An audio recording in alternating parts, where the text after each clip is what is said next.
3வது அதிகாரம், யோவான் 3வது அதிகாரம் 14வது வசனம் தொடக்கம் நாங்கள் 17வது வசனம் வரைக்கும் வாசிப்போம். சர்ப்பமானது மோசேயினால் வனாந்திரத்தில் உயர்த்தப்பட்டது போல மனுஷகுமாரனும் தன்னை விசுவாசிக்கிறவனோ அவன் கெட்டு போகாமல் நித்திய ஜீவனை அடையும்படிக்கு உயர்த்தப்பட வேண்டும். தேவன் தம்முடைய ஒரே புறான குமாரனை விசுவாசிக்கிறவன் எவனோ அவன் கெட்டு போகாமல் நித்திய ஜீவனை அடையும்படிக்கு அவரை தந்தருளி இவ்வளவாய் உலகத்தில் அன்பு கூர்ந்தார். உலகத்தை ஆக்கினைக்குள்ளாக தீர்க்கும்படி தேவன் தம்முடைய குமாரனை உலகத்திலே அனுப்பாமல் அவராலே உலகம் ரட்சிக்கப்படுவதற்காகவே அவரை அனுப்பினார்.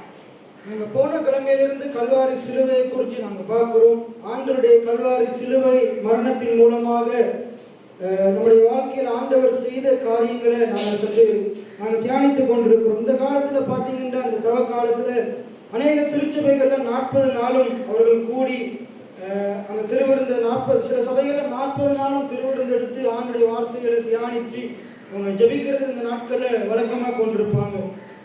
நாங்கள் இந்த நாட்களில் இந்த ஞாயிற்றுக்கிழமைகளில் ஆண்டுடைய சிலுவையை குறித்து நாங்கள் இன்னும் சில புதிய காரியங்களை ஆண்டுடைய வெளிப்பாடுகளை தியானிக்கிறதன் மூலமாக ஆண்டவர் நம்முடைய வாழ்க்கையில ஒரு பெரிய மாற்றத்தை ஏற்படுத்துவார். எத்தனை பேர் விசுவாசிக்கிறீங்க? ஆமென். நாங்கள் இந்த வார்த்தையில பார்க்கிறோம், சர்ப்பமானது மோசேயினால் வனாந்திரத்திலே உயர்த்தப்பட்டது போல மனுஷகுமாரனும் தன்னை விசுவாசிக்கிறவன் எவனோ அவன் கெட்டு போகாமல் நித்திய ஜீவனை அடையும்படிக்கு உயர்த்தப்பட வேண்டும்.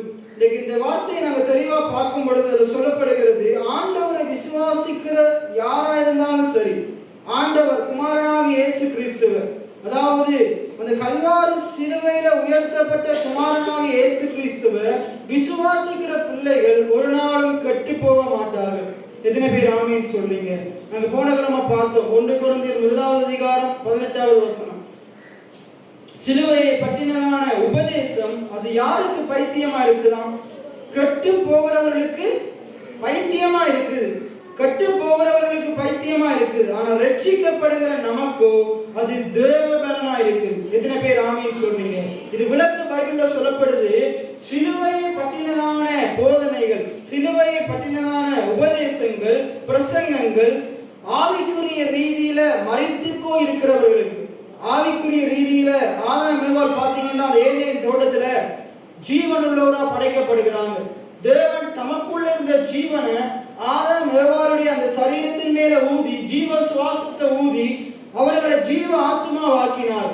ஆனா பாவத்தின் நிமித்தமாக சர்ப்பத்தினால வஞ்சிக்கப்பட்டு அவங்க கீழ்ப்படியாம, ஆண்டுடைய வார்த்தைக்கு கீழ்ப்படியாம போனது நிமித்தமாக, ஆண்டுடைய வார்த்தைக்கு விரோதமாக பிசாசினுடைய வார்த்தைக்கு செவி கொடுத்ததன், அதை பேசினதன் காரணமாக அவர்களுக்குள்ள இருந்த தேவனுடைய ஜீவன் அவர்களிடத்திலிருந்து அவர்கள் அதை இழந்து போனார்கள். இதன் நிமித்தமாக ஆவிக்குரிய மரணம் உண்டானது. அவர்கள் ஆவிக்குரிய ரீதியில மரித்தார்கள்.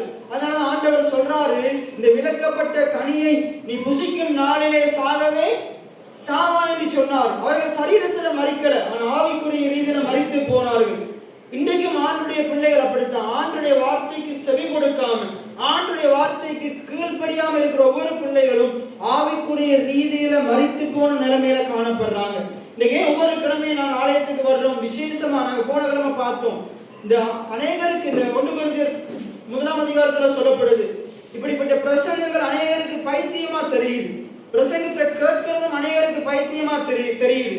ஆனா அநேகருக்கு பைத்தியமா தெரிகிற இப்படிப்பட்ட பிரசங்கங்கள் மூலமா தான் தேவன் நம்முடைய முழு வாழ்க்கையை மாற்றியமைக்க வல்லமை உள்ளவராக இருக்கிறார். எத்தனை பேர் ஆமீன் சொல்றீங்க?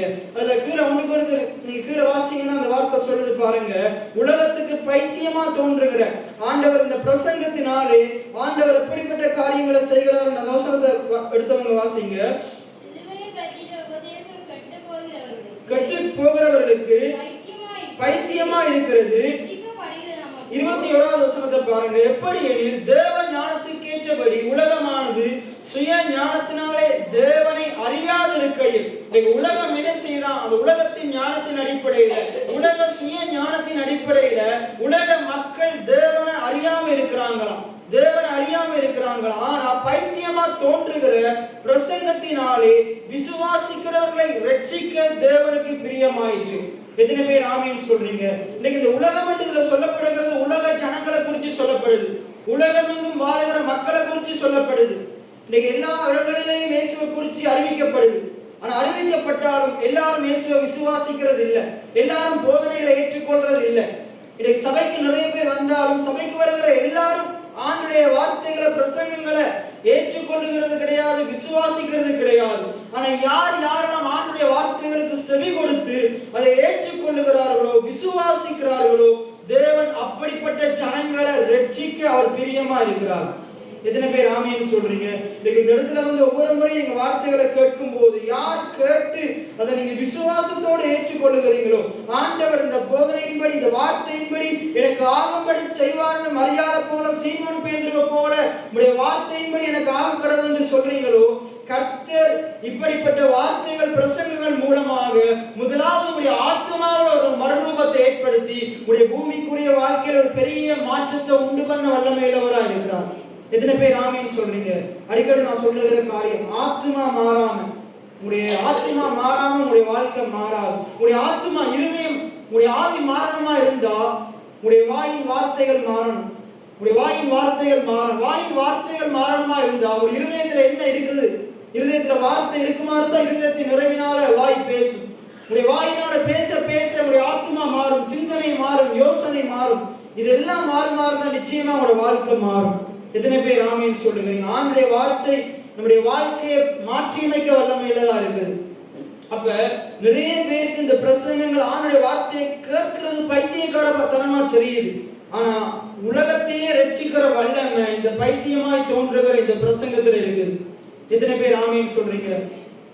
அந்த மறுமலர்ச்சி காலத்துல கைத்தொழில் புரட்சிகள்லாம் ஏற்படுகிற அந்த காலத்துல 1700ஆம் ஆண்டுகள்ல 18ஆம் நூற்றாண்டு சொல்லுவாங்க. 18ஆம் நூற்றாண்டு அந்த ஆரம்பத்துலதான் உலகம் எங்கும் இப்படிப்பட்ட கருவிகள் கண்டுபிடிக்கப்பட்டது, இயந்திரங்கள் கண்டுபிடிக்கப்பட்டது.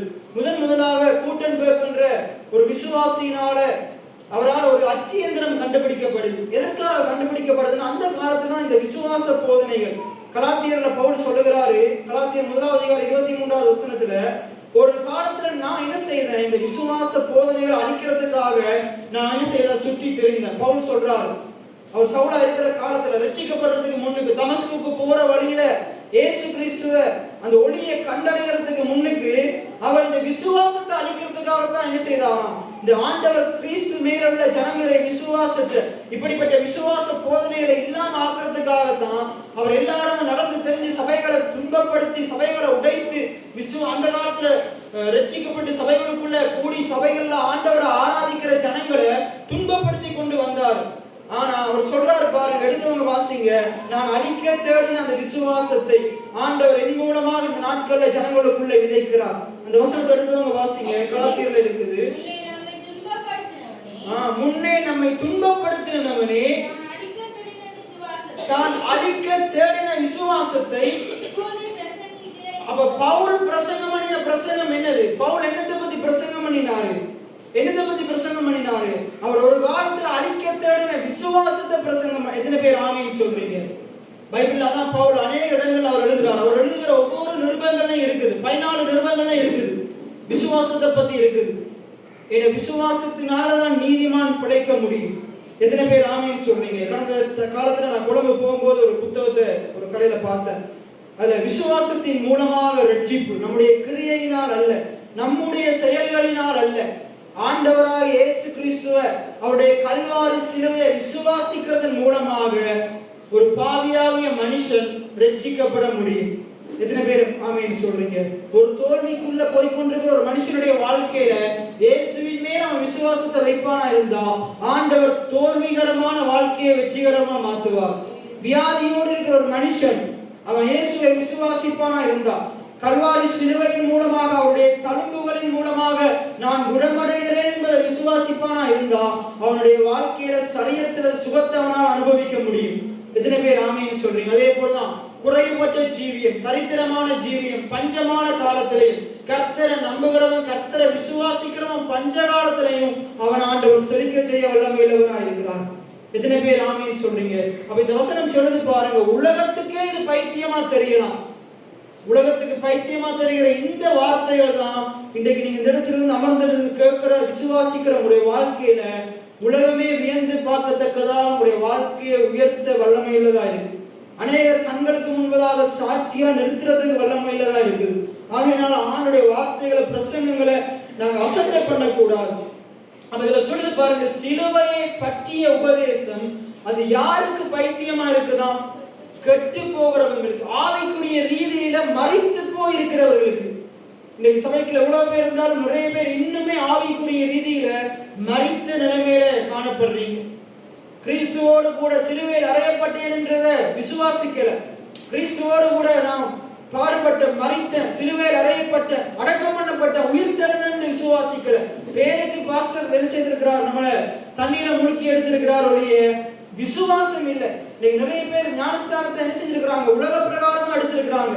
உலக மத சடங்காச்சாரத்தின்படி என்ன செஞ்சிருக்கிறோம், தண்ணீருக்குள்ள முக்கி எடுத்திருக்கிறாங்க. ஆனா உண்மையான ஞானஸ்தானத்தை அநேகர் பெற்றுக்கொள்ளல. இன்னைக்கு நிறைய பேர் ஏதோ பாஸ்டர் மாசத்துல இருந்து திருவிருந்து தர்தாரத்துக்காக திருவிருந்துல கலந்து கொள்றாங்க. அதை சரியான முறையில விசுவாசித்து எடுத்துக்கொள்றது கிடையாது. அது எடுத்துக்கொள்றது கிடையாது. திருவிருந்தா இருக்கலாம், ஞானஸ்தானமா இருக்கலாம், அது வெறும் அடையாளமா இருக்குது. தண்ணியில முக்கி எடுக்கிறது வெறும் அடையாளமா இருக்குது. இந்த காரியத்தை நாங்க அப்பமும் அங்க திராட்சரசமும் நாங்க அதை செய்யறோம், அது வெறும் அடையாளமா இருக்குது. அதை நாங்க எடுத்துக்கொள்ளும் போது நாங்க அதை எப்படி விசுவாசிக்கிறோம், அதை நாங்க எடுத்துக்கொள்ளும் போது நாங்க நமக்குள்ள என்ன சொல்றோம், நம்முடைய இருதயம் என்னத்தை விசுவாசிக்குது, என்னத்தை நம்புது, அதுதான் காரியமா இருக்குது. நாங்க சரியான முறையில் அதை விசுவாசித்து எடுத்துக்கொள்ளவாமா இருந்தா அது நம்முடைய வாழ்க்கையில மிகுந்த பிரயோஜனத்தை உண்டு பண்ணும். எத்தனை பேர் ஆமேன்னு சொல்றீங்க? அது மிகுந்த பிரயோஜனத்தை உண்டு பண்ணும். பாருங்க, நம்ம ஞானஸ்தானம் எடுக்கும் போது என்னத்தை விசுவாசித்து எடுத்துக்கொள்ளுகிறோம்? நான் என்னுடைய பழைய மனுஷன் என்ன செய்யறான், அடக்கம் பண்ணப்பட்டுட்டான், நான் புதிய மனுஷனா நான் வெளியே வர்றேன். எத்தனை பேர் ஆமேன்னு சொல்றீங்க? இனி நான் பாவத்துக்கு மறிச்சிட்ட, நீதிக்கு என்று பிழைத்திருக்கிறேன். நான் பாவி என்ற நிலைக்கு மறித்து, நம்ம பாஸ்டர் என்ன செய்யறாரு, அவர் நம்மளை முக்கும் போது பாவி என்ற நிலைக்கு மறித்து, இனி நான் பாவி அல்ல, இயேசு கிறிஸ்து விசுவாசத்தின் மூலமாக நான் இப்ப புதிய மனுஷனாய் இருக்கிறேன், நான் நீதிமானாக்கப்பட்டிருக்கிறேன். எத்தனை பேர் ஆமேன்னு சொல்றீங்க? அதை நாங்க விசுவாசிக்கணும், தினந்தோறும் அதைத்தான் அறிக்கை செய்யணும். நீங்க பாஸ்டர் முக்கிறதுக்கு முன்னுக்கு வரைக்கும் நீங்க என்னத்தை விசுவாசித்தீங்க? நான் இதுவரைக்கும் நான் பாவியா தான் இருந்தேன், இனி நான் கடவுளுடைய பிள்ளையா இருக்கிறேன், நீதிமானா இருக்கிறேன், நீதிக்குரியவனா இருக்கிறேன், ஆவியின்படி நடக்கிறவனா இருக்கிறேன். எத்தனை பேர் ஆமேன்னு சொல்றீங்க? அப்ப இத சொல்லப்படுது பாருங்க, சிலுவையை பற்றினதான உபதேசம் கெட்டு போகிறவர்களுக்கு எப்படி இருக்குதான், பைத்தியமா இருக்குதான், பைத்தியமா இருக்குது. ஆனா ரட்சிக்கப்படுகிற நமக்கு, நான் போன கிழமை பேசினேன், நம்ம ஆவிக்குரிய ரீதியில ரட்சிக்கப்பட்டவர்களா இருக்கிறோம். ஆனா சரீரத்துல நாங்க ஆண்டுடைய 2ஆம் வருகையின் போது சரீர மீட்பு ஆண்டவர் கொடுக்க போறாரு, சாகாத ஒரு சரீரத்தை கொடுக்க போறாரு. இந்த காலத்துல நம்முடைய சரீரம் ஒரு காலத்துல என்ன செய்ய போகுது, மரிக்க போகுது, அடக்கம் பண்ண போகுது. ஆண்டுடைய வருகையின் போது அடக்கம் பண்ணப்பட்ட ஒவ்வொரு சரீரமும் முதலாவது எழுந்திருக்கும்னு ஆண்டுடைய வார்த்தையை சொல்லுது. ஆனா இப்ப எதிர நாங்க ரட்சிக்கப்பட்டு கொண்டிருக்கிறோம், நம்முடைய ஆத்மாவில், நம்முடைய மனதை ஆண்டவர் நாளுக்கு நாள் அவருடைய வார்த்தை மூலமாக ஆண்டவர் நம்முடைய மனதை ஆத்மாவில் ஒரு ரட்சிப்பை உண்டு பண்ணி கொண்டிருக்கிறார். எத்தனை பேர் ஆமேன்னு சொல்றீங்க? இன்னைக்கு உங்களுடைய மனதில் இருக்கிற தவறான யோசனைகள் எடுத்து போட்டு, தவறான சிந்தனைகள் எடுத்து போட்டு, இன்னைக்கு ஆண்டவர் ஒவ்வொரு முறை நீங்க சபைக்கு வந்து அமர்ந்திருந்து ஆண்டுடைய வார்த்தைகளை கேட்கும் போதும் ஆண்டவர் நம்முடைய ஆத்மாவை ரட்சித்துக் கொண்டிருக்கிறார், நம்முடைய ஆத்மாவில் அவைக்குரிய உணவை உட்செலுத்திக் கொண்டிருக்கிறார். நமக்குள்ள இருக்கிற தவறான சிந்தனைகளை எடுத்து அவருடைய உயர்தரமான சிந்தனைகளை விதைத்துக் கொண்டிருக்கிறார். எத்தனை பேர் ஆமேன்னு சொல்றீங்க? ரட்சிக்கப்படுகிற நமக்கோ, ஆத்மாவோட ரட்சிக்கப்படுகிற நமக்கோ, அது முதலாவது ஆத்மாவோட தேவ பலனை உண்டு பண்ணுது, ஆத்மாவோட தேவ பலனை உண்டு பண்ணுது. இப்ப அந்த தேவ பலனை ஆத்மாவோட பெற்றுக்கொண்டு போய் எதிரான சூழ்நிலைகளுக்கு முன்னுக்கு நின்று கொண்டு அவன் தன்னை திடப்படுத்தி கொண்டு சொல்றான், என் ஆத்மாவே கர்த்தரை சோஸ்தரின்னு. எத்தனை பேர் ஆமேன்னு சொல்றீங்க? தாவீது எப்படிப்பட்ட சூழ்நிலையில இதை சொல்றான்? அவருடைய சொந்த குமாரனாகிய அப்சலோம், அம்னோன் அவனுக்கு விரோதமாக எழும்பும் போது, அதே போல நிறைய ராஜாக்கள் அவனுக்கு எதிராக யுத்தத்துக்கு வரும்போது, நிறைய எதிரிகள் அவனை கொலை செய்யறதுக்கு வரும்போது அவன் சொல்லுகிறான், என் ஆத்மாவே கர்த்தரை சோஸ்தரி. உங்களுடைய வாழ்க்கையிலே நீங்க உண்மையா ஆண்டவராக இயேசு கிறிஸ்துவ சொந்த ரட்சகராக ஏற்றுக்கொண்டு இருப்பீர்களா இருந்தால், ஆவிக்குரிய ரீதியில நீங்க நீதிமான்களாக்கப்பட்டவர்களாக இருப்பீர்களா இருந்தால், ரட்சிக்கப்பட்டவர்களா இருப்பீர்கள் தான், பாவ மன்னிப்பின் நிச்சயத்தை பெற்றவர்களா இருப்பீர்கள் தான், உங்களுடைய வாழ்க்கையில எவ்வளவுதான் துன்பங்கள் துயரங்கள் வியாதி வறுமைகள் வேதனைகள் வந்தாலும் நீங்க ஆண்டவரை மறுதலிக்க மாட்டீங்க. உங்களுடைய வாய் சொல்லும் ஆண்டவர் இந்த சூழ்நிலைகளை மாற்றுவார். எத்தனை பேர் ஆமென் சொல்றீங்க? இன்று கண்ட எகிப்தியரை நான் காண்பதில்லை என்று சொல்லுவீங்க. இன்று வந்த துன்பமே எனக்கு வரப்போவதில்லை என்று சொல்லுவீங்க. என்னுடைய வாழ்க்கையில இன்றைக்கு இருக்கிற பிரச்சனைகள், என்னுடைய வாழ்க்கையில இன்றைக்கு இருக்கிற குறைவுகள் அதி சீக்கிரத்தில் நீங்கும். அதான் பவுல் சொல்லுகிறார், அதி சீக்கிரத்தில் நீங்கும். இந்த லேசான, அதுக்கு மேல ஒரு வசனம் இருக்குது, காணப்படுகிறவைகளை அல்ல. இன்னைக்கு விசுவாசிகள் இன்றைக்கு இருக்கிற பிரச்சனையை பார்த்து கொண்டிருக்க கூடாது. அந்த பிரச்சனைகளை மாற்ற வல்லவராய் இருக்கிற காணப்படாத தெய்வத்தை பார்க்கணும். அவர் கொடுத்த காணப்படாத வார்த்தையை பார்க்கணும்.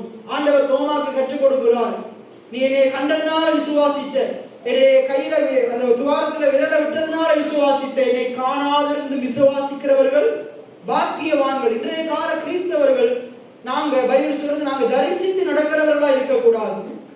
எத்தனை பேர் ஆமென் சொல்றீங்க? நாங்க விசுவாசித்து நடக்கிறவர்களா இருக்கோம். நாங்க நியூ இயர் ஆராதனைக்கு பார்த்தோம், நாங்க விசுவாசிக்கிற ஆண்டவர் இன்னார் என்பதை அறிந்து கொண்டிருந்தா அவர் சொன்ன வார்த்தைகளை குறித்து நாங்க ஒரு நாளும் சந்தேகப்பட மாட்டோம். ஆண்டவர் வாக்குத்தத்தம் பண்ணினவர், அவர் உண்மையுள்ளவராய் இருக்கிறார் என்று பார்த்தோம், அவர் வல்லமையுள்ளவராய் இருக்கிறார் என்று பார்த்தோம், அவர் நல்லவராய் இருக்கிறார் என்று பார்த்தோம். இந்த உண்மையுள்ள ஆண்டவர், இந்த நல்ல ஆண்டவர், இந்த வல்லமையுள்ள ஆண்டவர் சொன்னதை நம்முடைய வாழ்க்கையில நிறைவேற்றி முடிக்க அவர் போதுமானவராய் இருக்கிறார். எத்தனை பேர் ஆமென் சொல்றீங்க? அப்ப இந்த சிலுவையை பற்றினதான உபதேசம் என்ன செய்தான்? கெட்டு போகிறவர்களுக்கு, அதாவது ஆவிக்குரிய ரீதியில மறித்து போய் கிடக்கிறவர்களுக்கு இது எப்படி இருக்குது? பைத்தியக்காரத்தனமா தான் இருக்கும்.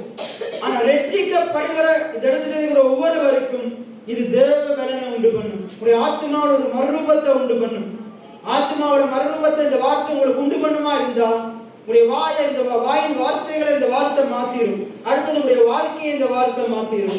எத்தனை பேர் ஆமென் சொல்றீங்க? எத்தனை பேர் ஆமென் சொல்றீங்க? இப்ப யோவான் 3:14 வாங்க. யோவான் 3வது அதிகாரம் 14வது வசனம். இப்ப சொல்லப்படுது பாருங்க, சர்ப்பமானது. இப்ப நான் மூன்று காரியத்தை விசேஷமா பேசினேன். ஆண்டவர் முதலாவது உங்களுடைய ஆத்மாவோட மாற்றத்தை உண்டு பண்றார், வாயில மாற்றத்தை உண்டு பண்றார், அடுத்தது வாழ்க்கையில மாற்றத்தை உண்டு பண்றார். இங்கே இதுதான் சொல்லப்படுது. இப்ப நாங்க பழைய ஏற்பாட்டுக்கு, இந்த சம்பவத்துக்கு ஒத்த ஒரு வார்த்தைக்கு நாங்க பழைய ஏற்பாட்டுக்கு போக போறோம். அங்கேயும் பாத்தீங்கன்னா அந்த ஜனங்களுடைய பிரச்சனை என்னது, அவங்களுடைய ஜனங்களுடைய என்ன பிரச்சனையினால அவருடைய வாழ்க்கை குறைவுக்குள்ள இருந்ததுன்னு பார்க்க போகிறோம். எதனால ஆண்டவர் அந்த சர்ப்பத்தை மோசையின், அந்த வெண்கல சர்ப்பத்தை மோசையை உயர்த்தி பிடிக்க சொல்றார், உயர்த்தி பிடிக்க சொல்லி எதனால அதை பார்க்க சொல்றார், எதனால அந்த வெண்கல சர்ப்பத்தை மோசை உயர்த்தி பிடிக்கும் போது அந்த சர்ப்பத்தை நோக்கி பார்த்தவர்கள் மட்டும் பிழைக்கிறார்கள். இங்க அதுக்கு அதைத்தான் இந்த புதிய ஏற்பாடுல சொல்லப்படுது பாருங்க. இங்க வாசிங்க, சர்ப்பமானது மோசையினால் வனாந்திரத்தில், எல்லாம் சேர்ந்து வாசிப்போமா? 14வது வசனம் தொடக்கம் 17வது வசனம் வரைக்கும். யோவான் 3வது அதிகாரம் 14வது வசனம் தொடக்கம் 17வது வசனம் வரைக்கும் எல்லாம் சேர்ந்து வாசிங்க. சர்ப்பமானது மோசையினால் வனாந்திரத்தில் உயர்த்தப்பட்டது போல மனுஷகுமாரனும் தன்னை விசுவாசிக்கிறவன் எவனோ அவன் கெட்டு போகாமல் நித்திய ஜீவனை அடையும்படிக்கு உயர்த்தப்பட வேண்டும். தேவன் தம்முடைய ஒரே பேரான குமாரனை விசுவாசிக்கிறவன் எவனோ அவன் கெட்டு போகாமல் நித்திய ஜீவனை அடையும்படிக்கு அவரை தந்தருளி இவ்வளவாய் உலகத்தில் அன்பு கூர்ந்தார். உலகத்தை ஆக்கினைக்குள்ளாக தீர்க்கும்படி தேவன் தம்முடைய குமாரனை அனுப்பாமல் அவராலே உலகம் ரட்சிக்கப்படுவதற்காக அவரை அனுப்பினார். அடுத்த வாசிங்க. அவரை விசுவாசிக்கிறவன் ஆக்கினைக்குள்ளாக தீர்க்கப்படான், விசுவாசியாதவனோ தேவனுடைய ஒரே பேரான குமாரனுடைய நாமத்தின் மேல் விசுவாசம் உள்ளவனாய் இராதபடியினால் அவன் ஆக்கினைக்கு தீர்ப்புக்குட்பட்டாயிற்று. இதுல பாருங்க, இந்த 4 வசனத்திலையும் விசுவாசிக்கிறது பத்தி எவ்வளவு அழுத்தமா சொல்லப்படுது. அழுத்தமா சொல்லப்படுகிற காரியம் என்னென்றா, குமாரனாகிய இயேசு கிறிஸ்துவை விசுவாசிக்கிறவன், சிலுவையில் அறையப்பட்ட இயேசு கிறிஸ்துவை விசுவாசிக்கிறவன். எப்படி விசுவாசிக்கிறவர்? இவர் எனக்காகத்தான் இந்த உலகத்துக்கு வந்தார், என்னுடைய பாவத்துக்காக அடிக்கப்பட்டார், என்னுடைய அக்கிரமத்துக்காக நொறுக்கப்பட்டார், எனக்கு சமாதானத்தை உண்டு பண்றதுக்காக தான் எல்லாவற்றையும் செய்தார், தேவனால் அனுப்பப்பட்டார். இதெல்லாம் தேவனே இவரை எனக்காக அனுப்பினார். அவர் என் மேல் அன்பா இருக்கிறார், என் தேவன் என் மேல் அன்பா இருக்கிறார், தேவன் அன்பாகவே இருக்கிறாரு, அந்த அன்பான தேவன் என் மேல் அன்பா இருக்கிறார். எல்லாம் சொல்லுங்க, தேவன் அன்பாகவே இருக்கிறாரு, அந்த அன்பான தேவன் என் மேல் அன்பா இருக்கிறார், என் மேல கரிசனையா இருக்கிறார். எத்தனை பேர் ஆமென் சொல்றீங்க? உண்மையான அன்பு என்ன செய்யும் தெரியுமா? தான் அன்பு செலுத்துகிற நபருக்காக எதையும் இழக்க தயாரா இருக்கும், எதையும் கொடுக்க தயாரா இருக்கும், விலையேற பெற்றதை கூட இழக்க தயாரா இருக்கும், கொடுக்க தயாரா இருக்கும். பரலோகத்திலேயே பிதாவுக்கு மிக முக்கியமான காரியம் என்னென்றா, மிக முக்கியமானது என்னென்றா குமாரனாகிய இயேசு கிறிஸ்து தான்.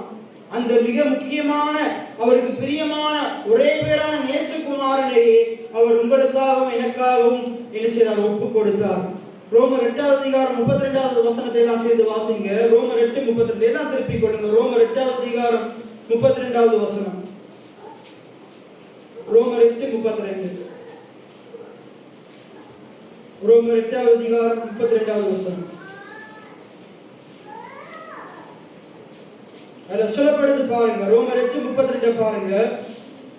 தம்முடைய சொந்த குமாரன் என்றும் பாராமல், என்ன சொல்லுங்க, தம்முடைய சொந்த குமாரன் என்றும் பாராமல், என்ன சேர்ந்து வாசிங்க. தம்முடைய சொந்த குமாரன் என்றும் பாராமல் நம் எல்லாருக்காகவும் அவரை ஒப்புக் கொடுத்தவர் அவரோடு கூட மற்ற எல்லாவற்றையும் நமக்கு அருளாதிருப்பது எப்படி? எத்தனை பேர் ஆமீன் சொல்றீங்க? அவருடைய சொந்த குமாரன், நேசகுமாரன், அவருக்கு பிரியமான பிள்ளைன்னு கூட பார்க்காம பைபிள் சொல்றது நம்ம எல்லாருக்காகவும், என்ன சொல்லுங்க, எனக்காக. எத்தனை பேர் ஆமீன் சொல்றீங்க? நமக்காக அவரை ஒப்பு கொடுத்தாராம். அவர் என்ன செய்தாராம்? ஒப்பு கொடுத்தாராம். இப்ப பைபிள் சொல்றது நமக்காக அவரை ஒப்பு கொடுத்தவர், அவருடைய சொந்த குமாரனை ஒப்பு கொடுத்தவர். அவரை கொடுக்கும் போதே நமக்கு தேவையான எல்லாவற்றையும் இயேசுவோடு கூட கொடுத்துட்டார். எத்தனை பேர் ஆமீன் சொல்றீங்க? இப்ப இதை நீங்க விசுவாசிக்கணும். இதை நீங்க விசுவாசிச்சாதான் இயேசுவையும் பெற்றுக்கொள்ள முடியும், இயேசுவோடு பிதாவானவர் நமக்கு கொடுத்தவைகளையும் பெற்றுக்கொள்ள முடியும். எத்தனை பேர் ஆமீன் சொல்றீங்க? இப்ப இயேசுவோடு பிதாவானவர் நமக்கு என்னத்தையெல்லாம் கொடுத்தாரு? இயேசுக்குள்ள இருக்கிற சகல பரிபூர்ணத்தையும் நமக்கு கொடுத்தார், நமக்கு சுகத்தை கொடுத்தார். எத்தனை பேர் ஆமீன் சொல்றீங்க? நமக்கு நல்ல வாழ்க்கையை கொடுத்தாரு, நித்திய ஜீவனை கொடுத்தார். எத்தனை பேர் ஆமீன் சொல்றீங்க? அதான் ஒன்றான மெய்தேவனாகிய உம்மையும் நீர் அனுப்பினவராகிய இயேசு கிறிஸ்துவையும் அறிவதே, இயேசுவை அறிஞ்சு அவரோடு கூட நித்திய ஜீவனம் நமக்கு கொடுக்கப்பட்டிருக்கிறது என்ற அறிவு நமக்கு வரும். அவரோடு கூட ஆண்டவருக்கு ஆண்டுடைய ஆபிரகாமுடைய ஆசீர்வாதம் கொடுக்கப்பட்டிருக்கிறது என்ற அறிவு வரும். எத்தனை பேர் ஆமீன் சொல்றீங்க? இயேசுவை அறிய அறிய அறிய இயேசுவை நமக்கு கொடுக்கும் போதே பிதா நமக்கு இயேசுவோடு கூட என்னத்தையெல்லாம் கொடுத்தார் என்பதை அறிந்து கொள்ள முடியும். அறிந்து கொண்டு அதை சுதந்திரிக்க முடியும், அந்த விடுதலை அனுபவிக்க முடியும். அதனால வேதம் சொல்றது சத்தியத்தையும் அறிவீர்கள், சத்தியம் உங்களை விடுதலையாக்கும். வசனமே சத்தியம். எத்தனை பேர் ஆமீன் சொல்றீங்க? அந்த சத்தியத்தை அறிய அறிய அறிய அந்த சத்திய பரராகிய இயேசுவோடு கூட என்னெல்லாம் பிதா எனக்கு கொடுத்திருக்கிறாரு அதை அறிஞ்சு கொள்ள முடியும், அதை பெற்றுக்கொள்ள முடியும், நம்முடைய வாழ்க்கையில் அனுபவிக்க முடியும். அப்ப இந்த யோவான் 3ஆம் அதிகாரம் 14வது வசனம் தொடக்கம் 14வது வசனம் வரைக்கும் அங்க பாத்தீங்கன்னா விசுவாசிக்கிறவன் விசுவாசிக்கிறவன் விசுவாசிக்கிறவன் என்று சொல்லி விசுவாசிக்கிற நபருக்கு தேவன் என்னத்தையெல்லாம் கொடுப்பார், குமாரனை கொடுத்திருக்கிறார், குமாரனோடு என்னத்தையெல்லாம் கொடுப்பார் என்று சொல்லப்பட்டிருக்குது. அங்க பாருங்க, யாருக்கு நித்திய ஜீவன் இருக்குது, யாருக்கு பரலோக வாழ்க்கை இருக்குது, யாருக்கு நித்தியமா வாழுகிற சலாக்கியம் இருக்குதுண்டா குமாரனை விசுவாசிக்கிறவன், தேவன் அனுப்பின அவருடைய ஒரே பேரான சொந்த குமாரனை விசுவாசிக்கிறவனுக்கு நித்திய ஜீவன் உண்டு. எத்தனை பேர் ஆமீன் சொல்றீங்க? விசுவாசியாதவனுக்கு என்ன இல்ல? நித்திய ஜீவன் இல்ல. மாறாக என்ன இருக்குது? ஆக்கினை தீர்ப்பு இருக்குது. என்ன இருக்குது? ஆக்கினை தீர்ப்பு, தண்டனை தீர்ப்பு இருக்குது. நம்ம ஒரு பாட்டு படிக்கிறோம், யார் பிடிக்க முடியும்னா தான் எனக்கு மிகவும் பிடிச்ச பாடல். நீதிமானா என்னை மாற்றி விட்டீர், தண்டனை தீர்ப்பு எனக்கு இல்லை. ரோமர் 8:1 அதைத்தான் சொல்லுது.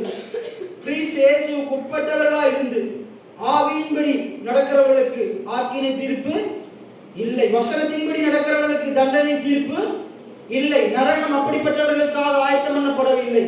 நரகம் யாருக்காக ஆயத்தம் பண்ணப்பட்டிருக்குது? குமாரனை விசுவாசியாதவர்களுக்கு ஆயத்தம் பண்ணப்பட்டிருக்குது. குமாரனாக இயேசு கிறிஸ்து இந்த இடத்துல இருக்கிற நீங்க ஒவ்வொருத்தரும் விசுவாசிப்பீங்களா இருந்தா உங்களுக்காக ஆண்டவர் பரலோக வாழ்க்கையை ஆயத்தம் பண்ணி வைத்திருக்கிறார், நித்தியமான ஒரு வாழ்க்கையை ஆயத்தம் பண்ணி வைத்திருக்கிறார். உங்களுக்காகத்தான் புதிய பூமியை உண்டாக்க போறார். எத்தனை பேர் ஆமீன் சொல்றீங்க? கவலை, கண்ணீர், பஞ்சம், உஷ்ணம் இல்லாத வாழ்க்கையை ஒரு குமாரனை விசுவாசிக்கிற பிள்ளைகளுக்காக ஆயத்தம் பண்ணி வச்சிருக்கிறார். எத்தனை பேர் ஆமீன் சொல்றீங்க? அப்ப இதுல பாருங்க எப்படி சொல்லப்படுது பாருங்க. மோசேயினால் சர்ப்பமானது வனாந்திரத்தில் உயர்த்தப்பட்டது போல மனுஷகுமாரன் தன்னை விசுவாசிக்கிறவனும் அவன் கெட்டு போகாமல் நித்திய ஜீவனை அடையும்படிக்கு இயேசு ஏன் கல்வாரி சிலுவையில் உயர்த்தப்பட்டார்? இயேசு ஏன் எல்லாம் உங்களுக்குள்ளே நீங்க இந்த கேள்வி உங்களுக்குள்ள எழுப்புங்க அமைதியான முறையில். இயேசு ஏன் எனக்காக கல்வாரி சிலுவையில உயர்த்தப்பட்டார்? இயேசு ஏன் கல்வாரி சிலுவையில உயர்த்தப்பட்டார்? நான் கெட்டு போக கூடாது, நான் ஆவிக்குரிய ரீதியில மறைத்து போன நிலைமையிலே இருக்கக்கூடாது. எத்தனை பேர் ஆமீன் சொல்றீங்க? எல்லாம் சொல்லுங்க, நான் கெட்டு போக கூடாது. எத்தனை பேர் ஆமீன் சொல்றீங்க? ஆவிக்குரிய ரீதியில ஆதாயம் ஏவாள் மறைத்து போன நிலைமையில இருந்தது போல நம்மளும் மறைத்து போன நிலைமையில இருக்கக்கூடாது. ரோமர் 5 சொல்லப்படுது, ஒரு மனுஷனுடைய கீழ்ப்படியாமையினாலே, அந்த வசனத்தை வாசிங்க. ரோமர் 5வது அதிகாரம், ரோமர் 5வது அதிகாரம் சொல்லப்படுது பாருங்க. ஒரு மனுஷனுடைய கீழ்ப்படியாமையினாலே இந்த பாவம் உலகத்தில் பிரவேசித்தது போல இப்படியாக ஒரே மனுஷனாலே பாவமும் பாவத்தினாலே மரணமும் இந்த உலகத்திலே பிரவேசித்தது போல எல்லா மனுஷரும் பாவம் செய்தபடியினால் மரணம் எல்லாருக்கும் வந்ததும் போலவும் இதுவும் ஆயிடுச்சு. பாருங்க, ஆதாமினால என்ன செஞ்சான்? பாவம் உலகத்துக்குள்ள வந்துச்சான். அந்த பாவத்தினால மரணம் வந்துச்சான். பாருங்க, அந்த மரணம் வந்துச்சா. எல்லா மனுஷரும் இதற்கு பிறகு என்ன செஞ்சாங்க? எல்லா மனுஷரும் தேவ மகிமையற்றவர்களாக பாவத்துக்கு உட்பட்டவர்களாக ஆனார்கள்.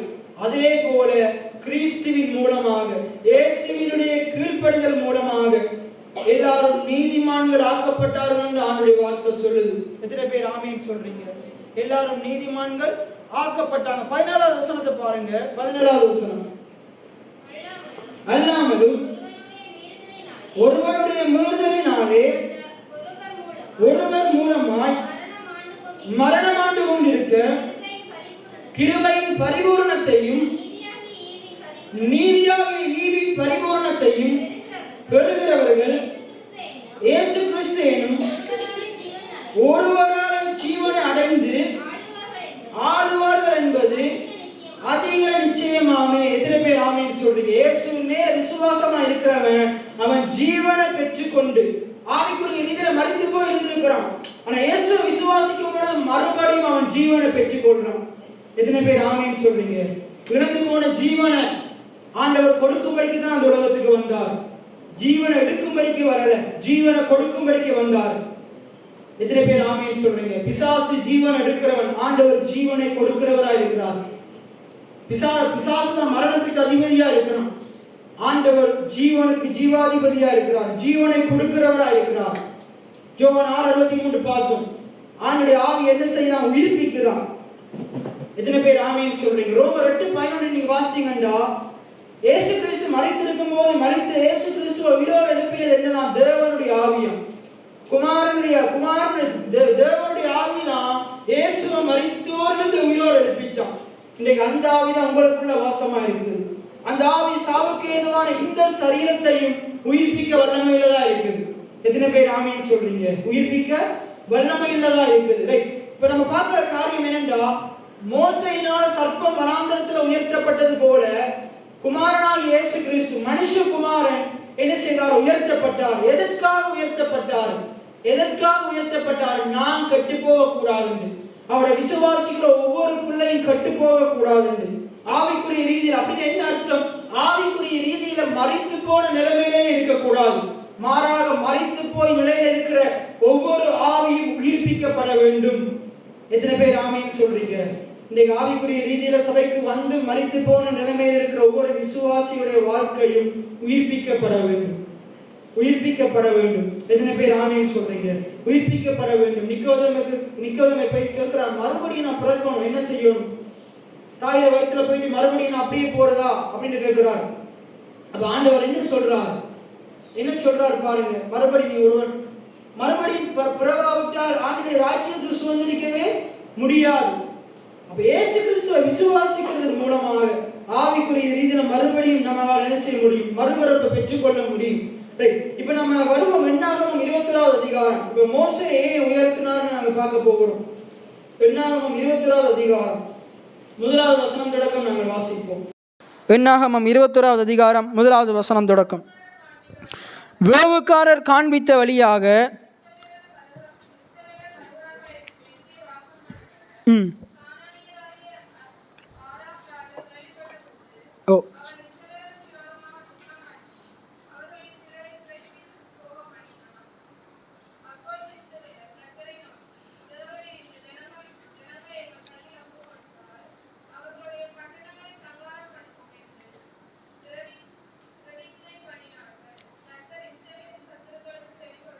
சத்தத்துக்கு செவி கொடுத்து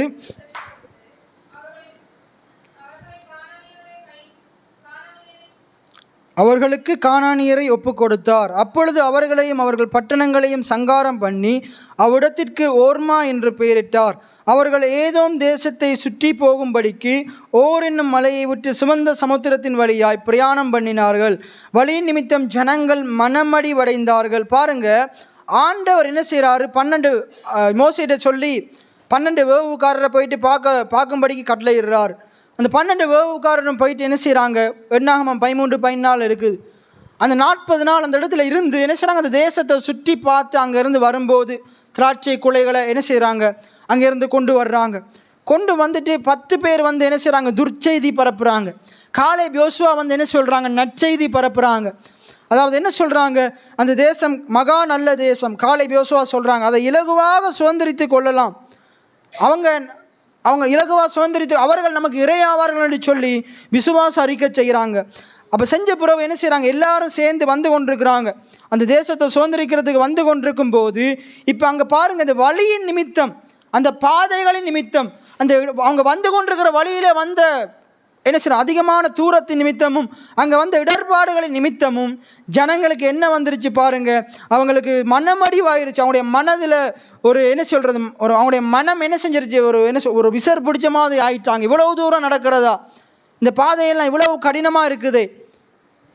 அங்கே பேசாமல் எகிப்தில் கஷ்டப்பட்டு இருந்தாலும் நல்ல சாப்பாடு இருந்துச்சு, சாப்பிட்டு திருப்தியாக இருந்தோம். அன்றைய நான் வேலை செஞ்சு கொண்டு அன்றைக்கு கஷ்டமும் தெரியாமல் இருந்துச்சு. ஆனால் இப்போ நடந்து போகிற வழியில் சரியான இதாக இருக்குது என்று சொல்லி மனமடிவாயிட்டாங்க. ஜனங்கள் வழியின் நிமித்தம் என்ன செய்தாங்களாம், மனமடிவடைந்தார்கள். அதுக்கு அடுத்த வசனம் பாருங்கள், அடைந்தது மட்டும் இல்லை, அவங்களுடைய மனம் மடிவடைந்ததுனால ஆத்மாவில் ஒரு பாதிப்பு ஏற்பட்டதுனால 5வது வசனத்தை பாருங்கள், ஜனங்கள் தேவனுக்கும் மோசைக்கும் விரோதமாக பேசி. அதான் பாருங்கள், ஆத்மா சரியில்லாட்டி இப்படி தான் நடக்கும், மனம் சரியில்லாட்டி தான் நடக்கும். ஜனங்கள் என்ன செய்கிறாங்க, தேவனுக்கு விரோதமாக பேசுகிறாங்க. அவங்க கடந்த காலத்தில் செய்த நன்மை செய்த தேவனுக்கு விரோதமாக பேசுகிறாங்க. இவ்வளவு நாள் தங்களை நடத்தி கொண்டு வந்த அந்த ஊழியக்காரனுக்கு விரோதமாக பேசுகிறாங்க, குறை சொல்கிறாங்க, சாக்கு போக்கு சொல்கிறாங்க, காரணம் சொல்கிறாங்க, அவர் மேலே தங்களுடைய காரியத்தை இறக்கி வைக்கிறாங்க. எல்லா குற்றத்தையும் அவர் மேலே போடுறாங்க, தேவன் மேலே போடுறாங்க, அவங்கள நடத்தி வருகிற ஊழியக்காரன் மேலே போடுறாங்க. ஜனங்கள் தேவனுக்கும் மோசைக்கும் விரோதமாக பேசி, நாங்கள் வனாந்திரத்திலே சாகும்படி நீரங்களை எகிப்து தேசத்திலிருந்து வரப்பண்ணினது என்ன, இங்கே அப்பமும் இல்லை தண்ணீரும் இல்லை, இந்த அற்பமான உணவு எங்கள் மனதுக்கு வெறுப்பாக இருக்கிறது. ஆண்டவர் இஸ்ரவேல் ஜனங்களுக்கு கொடுத்த உணவு வந்து வானத்து தூதர்கள் உண்ணுகிற உணவு. எத்தனை பேர் ஆமேன்னு சொல்கிறீங்க? அவங்களுக்கு கொடுத்தது சாதாரணமான உலக பிரகாரமான காரியம் அல்ல. தூதர்கள் உண்ணும் உணவினால் ஆண்டவர் அந்த ஜனங்களை போஷித்தார். ஆனால் ஜனங்களுக்கு அப்படி அது என்ன ஆண்டவருடைய தூதர்கள் உண்ணுகிற உணவு எப்படி தெரியுது, அற்பமாக தெரியுது. இன்றைக்கு நிறைய நேரத்தில் நம்மளும் இப்படித்தான், ஆண்டவர் நமக்கு இன்றைக்கு கொடுக்குற ஆசீர்வாதங்களை எல்லாம் நம்ம சின்ன காரியத்தை நம்ம அற்பமாக பார்த்து கொண்டிருக்கிறோம். ஆண்டவர் சொல்கிறார், கொஞ்சத்தில் நீ உண்மையுள்ளவனாக இருந்தால் ஆண்டவர் நீ அநேகத்தில் அதிகாரி ஆக்குவார். ஆண்டவர் கொடுத்த சின்ன காரியத்தை நீ கனம் பண்ணமையாக இருந்தால் ஆண்டவர் பெரிய காரியத்தை உனக்கு தருவார். எனக்கு கடந்த காலத்தில் சித்தப்பா அம்மாவோட இறந்த வீட்டுக்கு வரும்போது என் ரூமுக்குள்ளே வந்து சொன்னார், கடவுள் கொடுத்த இந்த சின்ன ரூமை நீ அழகாக வச்சுருந்தியா இருந்தால் ஆண்டவர் பெரிய காரியத்தை தருவார். எத்தனை பேர் ஆமேன்னு சொல்கிறீங்க? இன்றைக்கு ஆண்டவர் உங்களுக்கு எவ்வளோ காரியத்தை கொடுத்துருக்கிறார். நீங்கள் அந்தந்த காரியங்களை அழகாக நேர்த்தியை வச்சு கொண்டு பாருங்கள், தேவன் அதை பார்க்கிலும் நீங்கள் விரும்புகிறதை பார்க்கிலும் பெரிய காரியங்களை தருவார். எத்தனை பேர் ஆமேன்னு சொல்கிறீங்க? சரி, இப்போ ஜனங்களுக்கு என்ன நடக்குது, தேவன் அவங்க என்னத்தை அந்த ஆண்டவர் கொடுத்த அந்த உணவை எப்படி பார்க்குறாங்க, அற்பமாக பார்க்குறாங்க. இந்த அற்பமான உணவு, அவங்களுடைய வார்த்தைகளை பாருங்கள், அற்பமான உணவு எங்கள் மனதுக்கு வெறுப்பாக இருக்கிறது என்றார்கள். அப்பொழுது கர்த்தர் கொள்ளிவாய் சர்ப்பங்களை ஜனங்களுக்குள்ளே அனுப்பினார். அவைகள் ஜனங்களை கடித்ததினால் இஸ்ரவேலுக்குள்ளே அநேக ஜனங்கள் செத்தார்கள். அப்போ பாருங்க, என்னை சாகவா அழைத்து வந்தீங்க என்று சொன்னாக்கள் எல்லாம் என்ன செஞ்சாங்க, கடைசியில் செத்தே போனாங்க. அவங்களுடைய வாயின் வார்த்தையின் பலனை அவர்கள் புசித்தார்கள். யாரெல்லாம் சாகவா அழைத்து வந்தீங்க என்று அறிக்கை செய்தார்களோ அவர்கள் அந்த மரணத்திற்குட்பட்டார்கள். பைபிளில் சொல்லுது, நீதிமொழி 18:21 மரணமும் ஜீவனும் நாவின் அதிகாரத்தில் இருக்குது. உபாகமம் 30 இருக்குது. நீ ஜீவனை தெரிந்து கொள்ளுன்னு ஆண்டவர் சொல்றாரு. ஆனால் இவ்வளவு சொல்லியும் ஜனங்கள் கேட்காம என்னத்தை தெரிஞ்சு கொள்றாங்க? மரணத்தை தெரிந்து கொள்றாங்க. இவங்க மரணத்தை குறித்து பேசுகிறாங்க. அவங்க பேசினதின்படி அவங்களுக்கு மரணம் ஏற்படுது. கொள்ளிவாய் சர்ப்பத்தின் மூலமாக அவங்க என்ன செய்கிறாங்க? அநேக ஜனங்கள் மரித்து போனார்கள். இப்போ அங்கே ஜனங்கள் என்ன செய்கிறாங்க பாருங்கள். கொஞ்சம் கஷ்டம் வரும்போது தான் ஜனங்கள் ஆண்டவரை நோக்கி கூப்பிடுவாங்க. இப்போ ஒரு கஷ்டம் வரும்போது தான், குறைவுகள் வரும்போது தான் நிறைய பேருக்கு ஆண்டவர் இருக்கிறார்ன்ற உணர்வு வரும். அப்பொழுது கர்த்தர் கொள்ளிவாய் சர்ப்பங்களை ஜனங்களுக்குள்ளே அனுப்பினார். அவைகள் ஜனங்களை கடித்ததினால் இஸ்ரவேலுக்குள்ளே அநேக ஜனங்கள் செத்தார்கள். அடுத்த வசனத்தை வாசிங்க. இப்போ நிறைய பேர் என்ன செய்கிறாங்க? எந்த ஊழியக்காரனுக்கு விரோதமாக பேசுனாங்களோ, எந்த கர்த்தருக்கு விரோதமாக பேசுனாங்களோ அந்த கர்த்தருடைய ஊழியக்காரன் இடத்துல போகிறாங்க. பாருங்கள், எப்படித்தான் அவர் மூஞ்சியில் முழிக்கிறதுக்கு கிடைச்சதோ தெரியல, திருப்பி போகிறாங்க.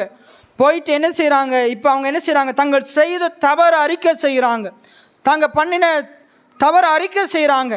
நாங்கள் கர்த்தருக்கும் உமக்கும் விரோதமாய் பேசினதினால் என்ன செய்தோமா?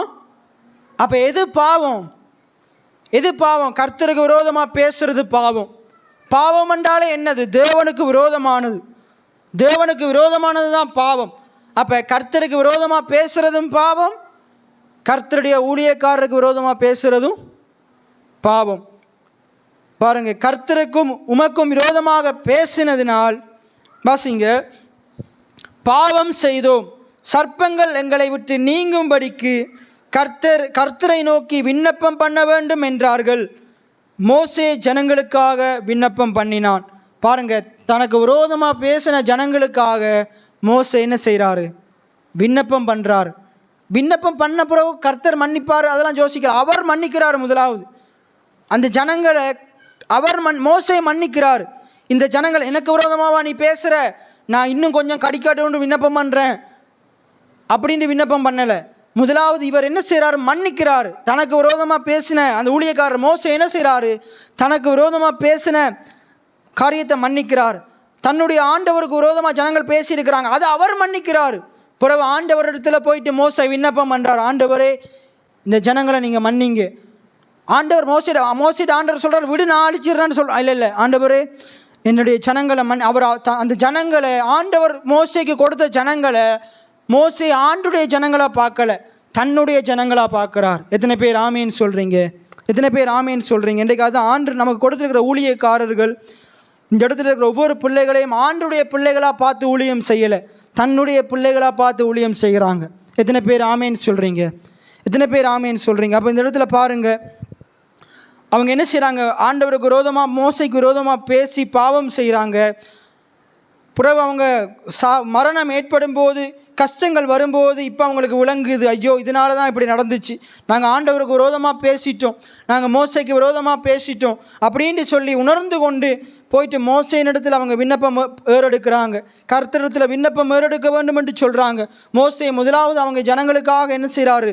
கர்த்தரிடத்தில் விண்ணப்பம் பண்ணுறார். அப்போ கர்த்தர் மோசையிட்ட சொல்கிறாரு, 8வது வசனத்தை பாருங்கள். அப்பொழுது கர்த்தர் மோசையை நோக்கி, நீ ஒரு கொள்ளிவாய் சர்ப்பத்தின் உருவத்தை செய்து அதை ஒரு கம்பத்தின் மேல் தூக்கி வை, கடிக்கப்பட்டவன் எவனோ அவன் அதை நோக்கி பார்த்தால் பிழைப்பான் என்றார்.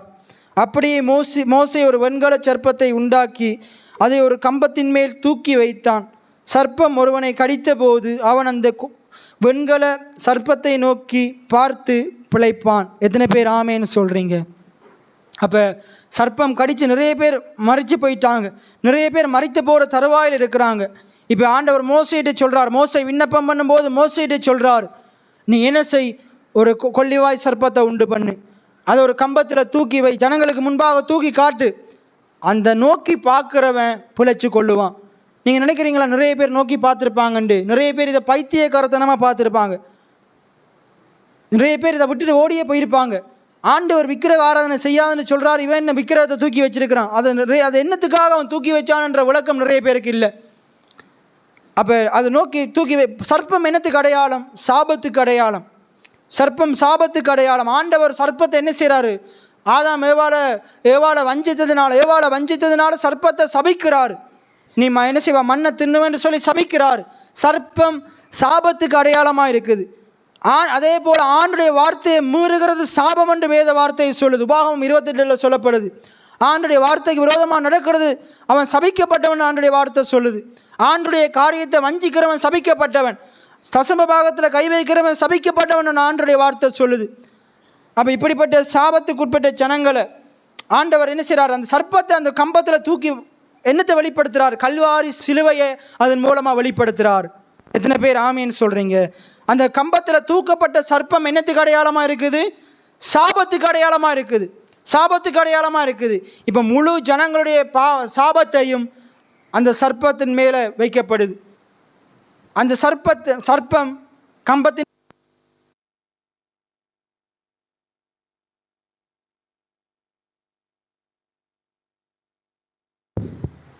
கலாத்தியர் 3:13-14 மரத்தில் தூக்கப்பட்ட எவனும் சபிக்கப்பட்டவன் என்று எழுதியிருக்கிறபடி கிறிஸ்து நமக்காக சாபமாகி நியாயப்பிரமாணத்தின் சாபத்திலிருந்து நீங்களாக்கி நம்மை பாருங்க. நியாயப்பிரமாணத்தை மீறுறது பாவம்.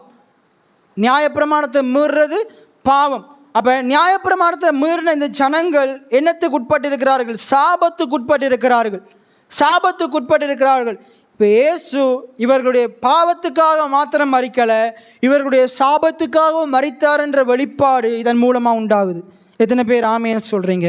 இன்றைக்கு உங்களுடைய வாழ்க்கையில் இருக்கிற சாபங்கள் அது எப்படிப்பட்ட சாபமாக இருக்கலாம்? ஆண்டவர் உங்களை அந்த சாபத்திலிருந்தும் ஆண்டவர் விடுதலையாக்கி இருக்கிறார். நீங்கள் கல்வாரி சிலுவையை நோக்கி பார்க்க பார்க்க உங்களுக்கு விரோதமாக இருக்கிற எல்லா சாபங்களும் ஆண்டவர் அதிலிருந்து உங்களுக்கு ஒரு பூர்ணமான நிரந்தரமான விடுதலையை தருவார். எத்தனை பேர் ஆமேன்னு சொல்கிறீங்க? இயேசு நம்முடைய சாபங்களுக்காகவும் அடிக்கப்பட்டார், பலியானார் என்று ஆண்டுடைய வார்த்தை சொல்லுது.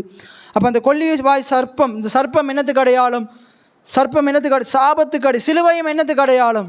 சிலுவையும் சாபத்துக்கு அடையாளம். அது பழைய ஏற்பாட்டு காலத்தில் இருந்த கொடூரமான தண்டனையில் ஒன்று தான் சிலுவை மரணம். அது ஏற்கனவே அதான் பாருங்கள் பைபிளில் சொல்லப்படுது. பவுல் சொல்கிறார், கர்த்தராகிய இயேசு கிறிஸ்துவின் சிலுவையை அல்லாமல் வேறொன்றை குறித்து நான் மேன்மை பாராட்டாது இருப்பேனாக. இன்றைக்கி நம்மளும் என்ன செய்யணும்? சிலுவையை குறித்து மேன்மை பாராட்டணும். எப்பயுமே கல்வாரி சிலுவையில் அறையப்பட்ட இயேசு கிறிஸ்துவை குறித்து மேன்மை பாராட்டணும். ஏனென்றால் அவர் கல்வாரி சிலுவையில் நம்முடைய சாபங்களை, பாவங்களை, அக்கிரமங்களை, நோய்களை, வியாதி, வறுமைகளை சுமந்து தீர்த்திருக்கலாட்டி இன்றைக்கு நம்ம இந்த நிலைமையில் இப்போ இருக்கிற நிலைமையில கூட இருந்திருக்க மாட்டோம். இன்றைக்கு இன்னும் நம்முடைய நிலைமைகள் மிக கொடூரமாக பரிதாபிக்கக்கூடிய வகையில் இருந்திருக்கும். ஆனால் இயேசு மரித்ததுனால, இயேசு நம்முடைய சாபத்தை சுமந்து தீர்த்ததுனால, நம்முடைய பாவங்களுக்காக அவர் அடிக்கப்பட்டதுனால நாங்கள் இன்றைக்கு பிழைத்திருக்கிறோம். எத்தனை பேர் ஆமேன்னு சொல்கிறீங்க? கலாத்தியர் 2:20 எடுத்தவங்க வாசிங்க. கலாத்தியர் 2வது அதிகாரம் 20வது வசனம். கலாத்தியர் 2வது அதிகாரம் 20வது வசனம்.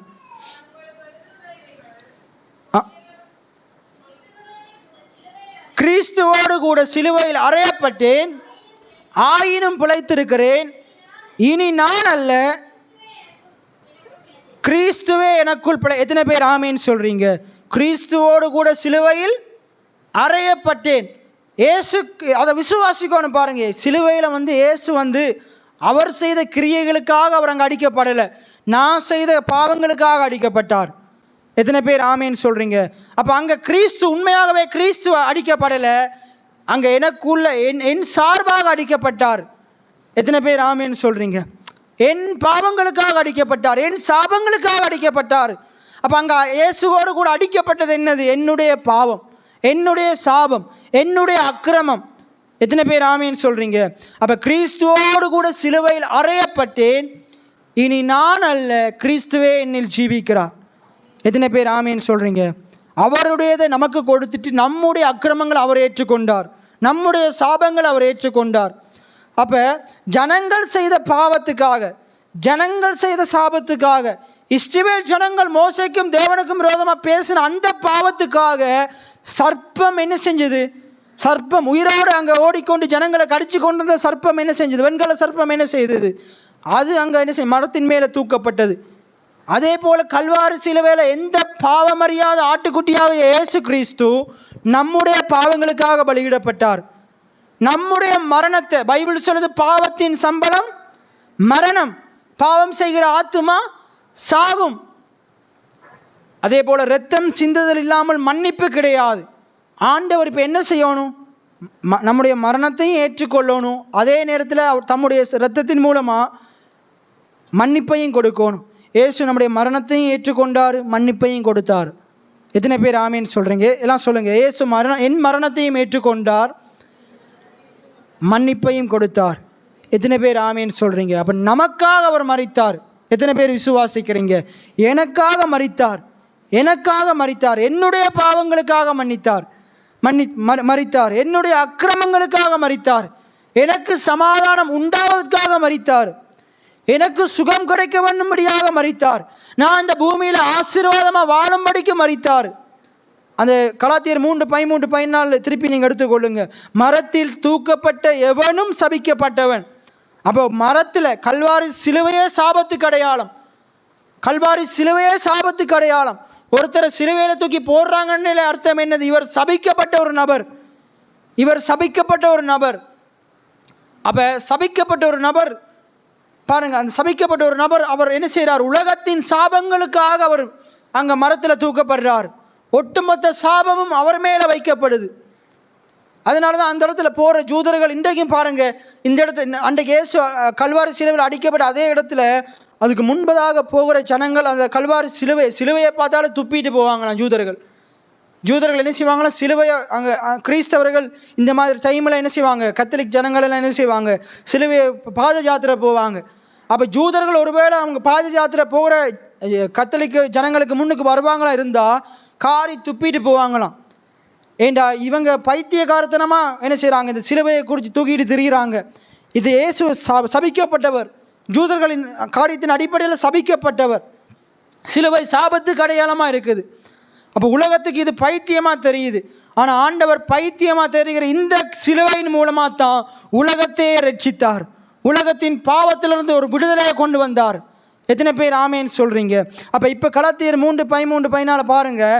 மரத்தில் தூக்கப்பட்ட எவனும் சபிக்கப்பட்டவன் என்று எழுதியிருக்கிறபடி, சபிக்கப்பட்டவன் என்று எழுதியிருக்கிறபடி இயேசு நம்ம எல்லாரையும் தூக்கி சிலுவையில் வைக்கலை. நம்ம எல்லாருக்காகவும் அவரை சிலுவையில் அவர் தம்மையே ஒப்பு கொடுத்தார். எத்தனை பேர் ஆமேன்னு சொல்கிறீங்க? உண்மையாகவே என்ன செஞ்சுருக்கணும்? நம்ம தான் சபிக்கப்பட்டவர்களாக இருந்திருக்கணும்.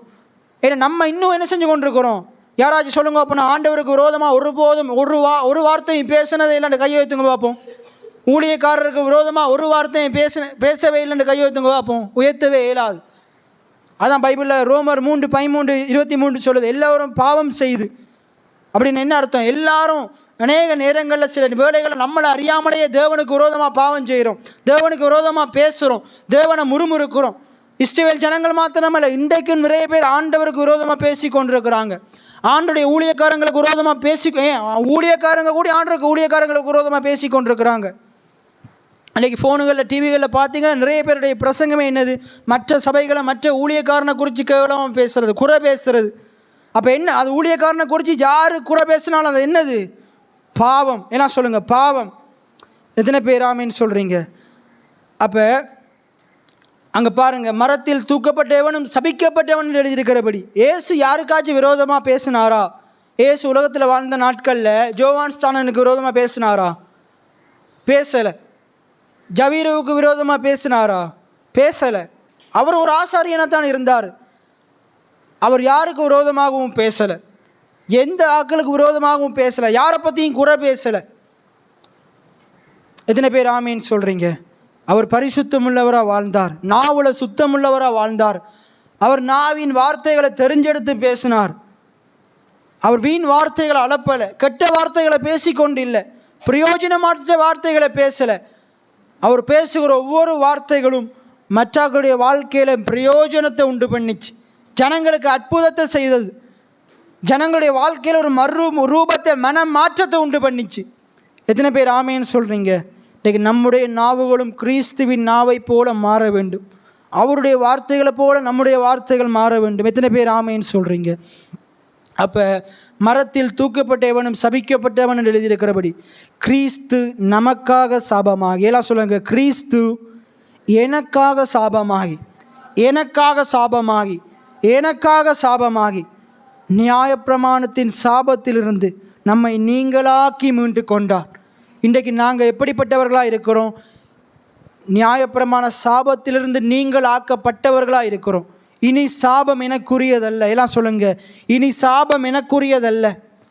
நான் சபிக்கப்பட்டவன் அல்ல, நான் ஆசீர்வதிக்கப்பட்டவனாக இருக்கிறேன். எத்தனை பேர் ஆமேன்னு சொல்கிறீங்க? சாபம் என்னை நெருங்க முடியாது. எத்தனை பேர் ஆமேன்னு சொல்கிறீங்க? நியாயப்பிரமாணத்தில் சாபத்திலிருந்து இயேசு நீங்களாக்கிட்டார். இப்போ அதுக்கு அடுத்த வசனம் சொல்லுது. அடுத்த வசனத்தை வாசிங்க. ரைட். ஆபிரகாமுக்கு உண்டான ஆசீர்வாதம் இயேசுவினாலே புறஜாதியாகிய நமக்கு வரும்படியாக ஆவியை குறித்து சொல்லப்பட்ட வாக்குத்தத்தம்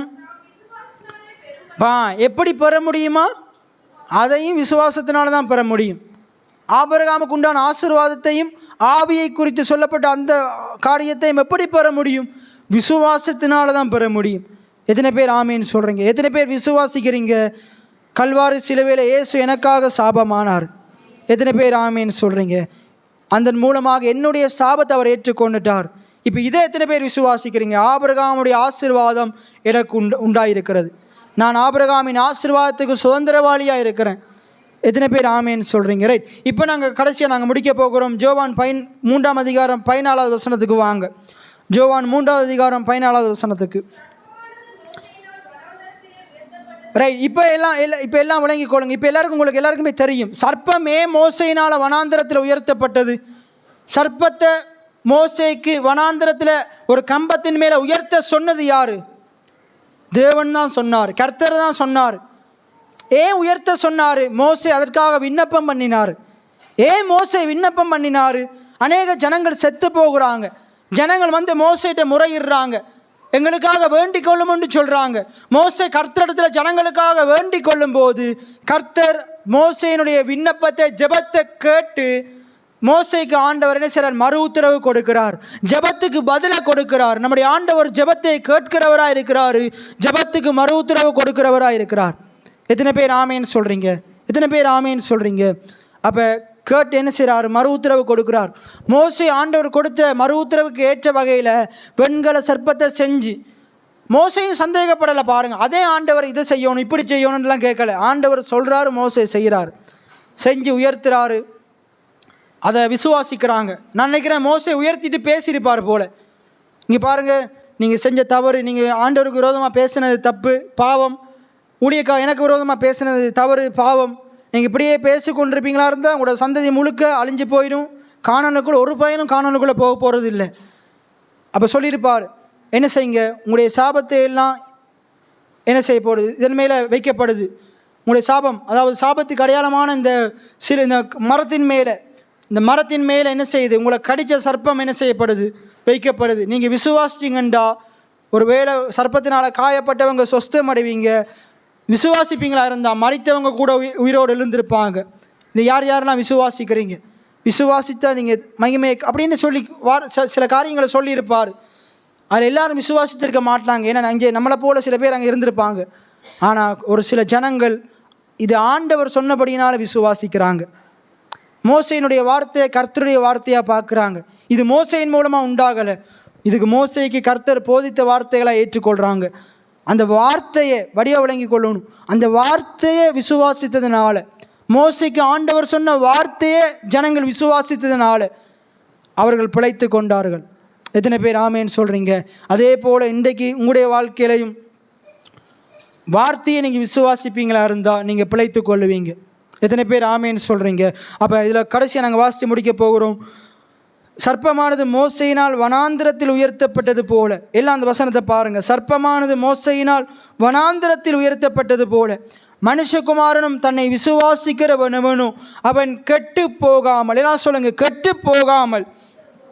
ஆண்டவரை விசுவாசிக்கிற சிறியோராக இருக்கலாம், பெரியோராக இருக்கலாம், ஏழையாக இருக்கலாம், பணக்காரனாக இருக்கலாம், நீங்கள் யாராக இருந்தாலும் சரி, ஆணாக இருக்கலாம், பெண்ணாக இருக்கலாம், ஊழியக்காரங்களாக இருக்கலாம், விசுவாசிகளாக இருக்கலாம். ஆண்டவரை விசுவாசிக்கிற பிள்ளைகள் கெட்டு போகக்கூடாதுன்னு ஆண்டவர் சித்தமுள்ளவராக இருக்கிறார். எத்தனை பேர் ஆமேன்னு சொல்கிறீங்க? கெட்டு போயிடக்கூடாது, ஒருவனும் கெட்டு போகக்கூடாது, மாறாக அவன் நித்திய ஜீவனை சுதந்திரித்து கொள்ளணும். கெட்டு போகாமல் நித்திய ஜீவனை அடையும்படிக்கு, கெட்டு போகாமல் நித்திய ஜீவனை அடையும்படிக்கு அவன் உயர்த்தப்பட வேண்டும். அதனால தான் இயேசு கல்வாரி சிலுவையில் உயர்த்தப்பட்டதன் நோக்கமே நமக்காக அவர் நம்முடைய சாபங்களை அவர் ஏற்றுக்கொண்டார். ஏற்றுக்கொண்டார்? நாங்கள் சாபத்துக்குள்ளே போகக்கூடாது, நம்ம கட்டு போகக்கூடாது, நம்முடைய வாழ்க்கை அழிஞ்சு போகக்கூடாது, நம்முடைய வாழ்க்கை ஒன்றுமில்லாமல் போகக்கூடாது. மாறாக நாங்கள் நல்லா வாழும்படியாக அவர் தம்மையே ஒப்பு கொடுத்தார். அதுக்கு அடுத்த வசனத்தை பாருங்க. தன்னை விசுவாசிக்கிறவன் எவனோ அவன் கெட்டு போகாமல் நித்திய ஜீவனை அடையும்படிக்கு உயர்த்தப்பட வேண்டும். தேவன் தம்முடைய ஒரே பேரான குமாரனை விசுவாசிக்கிறவன் எவனோ, எல்லாம் சொல்லுங்க, விசுவாசிக்கிறவன் எவனோ. இந்த பைபிளில் நீங்கள் இந்த விசுவாசத்தை குறித்து வரும்போதெல்லாம் அங்கே எவனோன்ற வார்த்தையும் வரும். ரோமர் மாற்கு 11ஆம் அதிகாரம் 23 பாருங்க. எவனாகிலும் இந்த மலையை பார்த்து, எவனாகிலும் விசுவாசிக்கிற எவனா இருந்தாலும் சரி, அவனுக்கு முன்னுக்கு பிரச்சனை கூடி ஒன்றுமே இல்லாமல் போகும். எத்தனை பேர் ஆமேன்னு சொல்கிறீங்க? விசுவாசிக்கிற மனுஷனுடைய வாழ்க்கையில் அந்த விசுவாசிக்கிற மனுஷன் இயேசு செய்த கிரியைகளையும் செய்வான், அதை விட பெரிய காரியங்களையும் செய்வான்.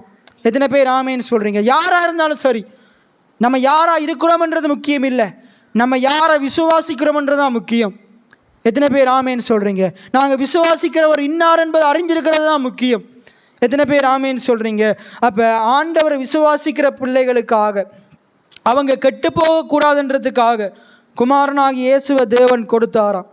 தேவன் கொடுத்து அவர் இவங்களுடைய மரணத்தை, விசுவாசிக்கிறவர்களுடைய மரணத்தை அவர் மேலே வைத்தாராம். இவர்களுடைய சாபத்தை அவர் மேலே வைத்தாராம்.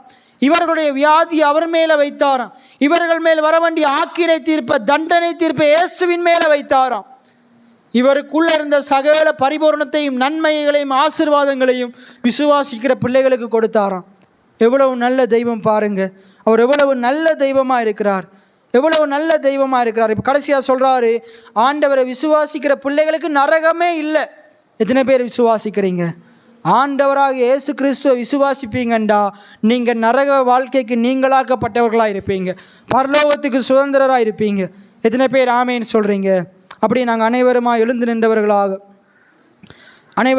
நின்றவர்களாக நாங்கள் தியானித்த வார்த்தைகளை சற்று நம்முடைய மனக்கண் முன் கொண்டு வருவோம். சர்ப்பமானது வனாந்திரத்திலே மோசையினால் என்னத்துக்காக உயர்த்தப்பட்டது? அங்கு பார்த்தீங்கன்னா சர்ப்பத்தினாலே கடிக்கப்பட்ட அநேக ஜனங்கள் மரித்து கொண்டிருக்கிறார்கள். அங்கு ஊழியக்காரனுக்கு விரோதமாக தேவனுக்கு விரோதமாக பேசினதினாலே அவர்கள் பாவம் செய்தவர்களாக எண்ணப்படுகிறார்கள், சாபத்துக்குட்பட்டவர்களாக எண்ணப்படுகிறார்கள். ஆண்டவர் ஒரு வாய்ப்பை கொடுக்கிறார். மோசே விண்ணப்பம் பண்ணும்போது ஆண்டவர் மறுபடி ஒரு வாய்ப்பை கொடுக்கிறார். தேவனுக்கு விரோதமாக பேசின ஜனங்களுக்கு ஒரு வாய்ப்பை கொடுக்கிறார். ஊழியக்காரங்களுக்கு விரோதமாக பேசின ஜனங்களுக்கு ஒரு வாய்ப்பை கொடுக்கிறார். இந்த சர்ப்பத்தை நோக்கி பார்த்தால் நீ பிழைத்துக் கொள்வாய். மரத்திலே தூக்கப்பட்ட இந்த வெண்கல சர்ப்பத்தை நோக்கி பார்த்தால் பிழைத்துக் கொள்வாய். இன்றைக்கு ஆண்டவர், இன்றைக்கும் நிறைய ஜனங்கள் இந்த இடத்தில் இருக்கிறவர்கள், ஒருவேளை நீங்கள் கடந்த காலத்திலே இல்லை இன்று வரை நீங்கள் ஊழியக்காரர்களுக்கு விரோதமாக, ஆண்டவருக்கு விரோதமாக முறுமுறுத்து கொண்டு இஸ்ரவேல் ஜனங்களைப் போல புறம் பேசிக்கொண்டு குறை பேசுகிறவர்களாக இருக்கலாம். ஒருவேளை நீங்கள் சொல்லலாம், ஐயோ என்னால் விட முடியலையே, நான் தொடர்ந்து இப்படியே பேசிக்கொண்டிருக்கிறேனே, என்னுடைய வாழ்க்கையில் என்ன தீமை நடந்தாலும் ஆண்டவர் மேலே எல்லாத்தையும் போட்டுடுறேனே, ஆண்டவரே ஏன் எனக்கு இந்த தீமையை செஞ்சீங்க, ஏன் என்னை தண்டிச்சிங்கன்னு நான் சொல்லி எல்லா குற்றத்தையும் குறைகளையும் ஆண்டவர் மேலே வைத்திருக்கிறேன். இன்றைக்கி ஆண்டவரை நோக்கி பார்த்து நீங்கள் ஜெபிக்க போகிறீங்க. நம்ம எல்லாம் சேர்ந்து ஜெபிக்க போகிறோம். மோசே ஜெபித்த போது ஆண்டவர் மோசேயினுடைய ஜெபத்தை கேட்டார்.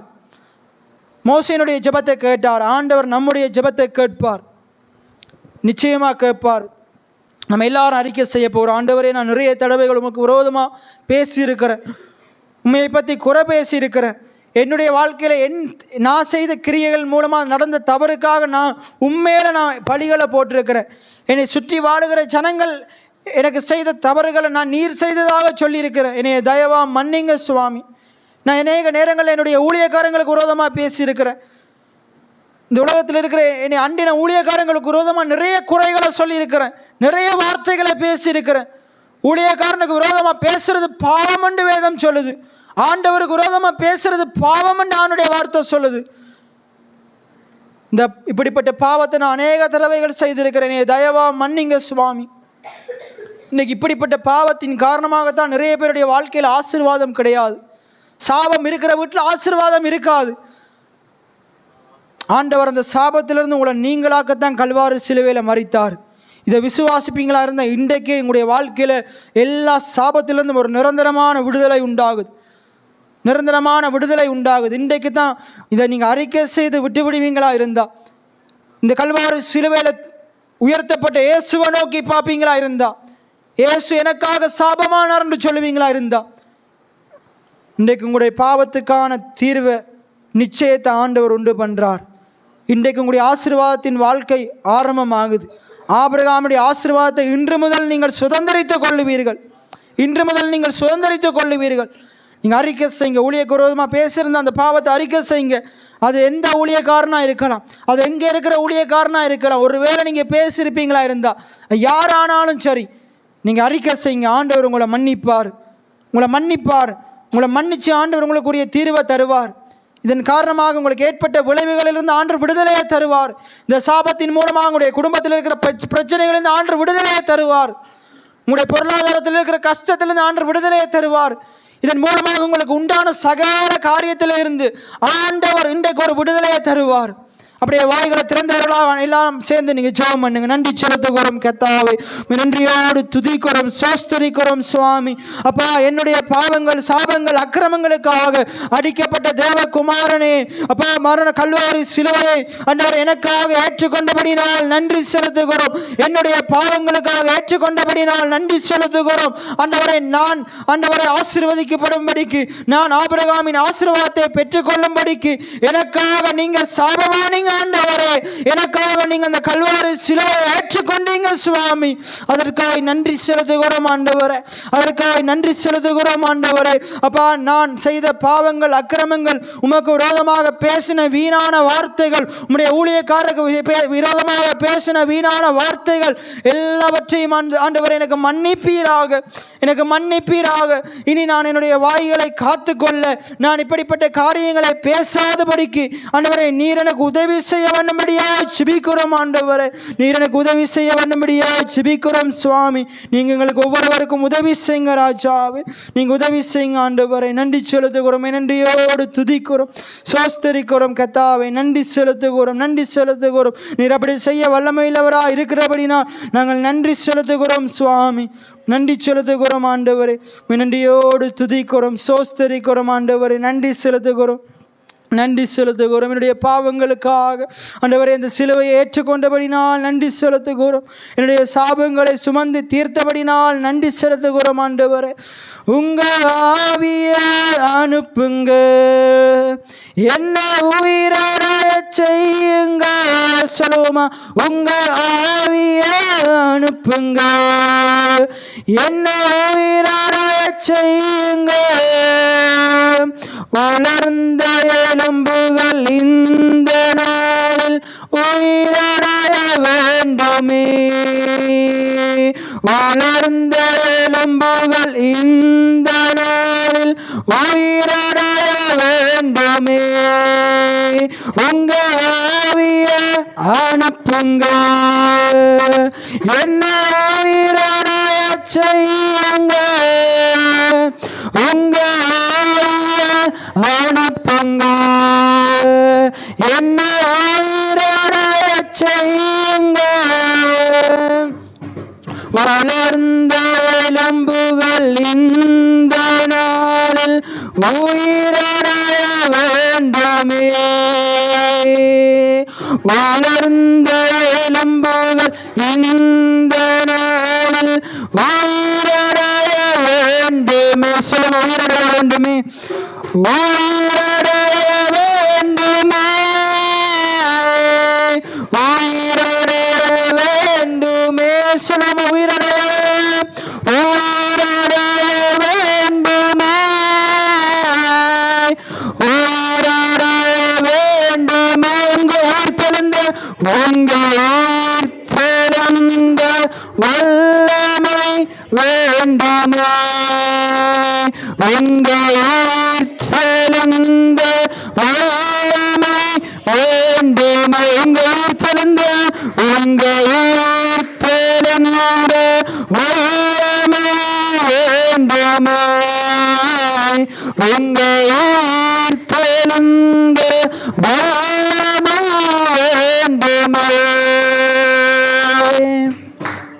இந்த வார்த்தையை ஒப்பு கொடுத்து பத்மஸ்ரீ நான் சோமனுங்க.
ஆமென் ஆமென்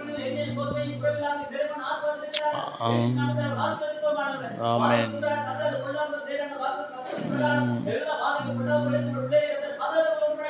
ஆமென்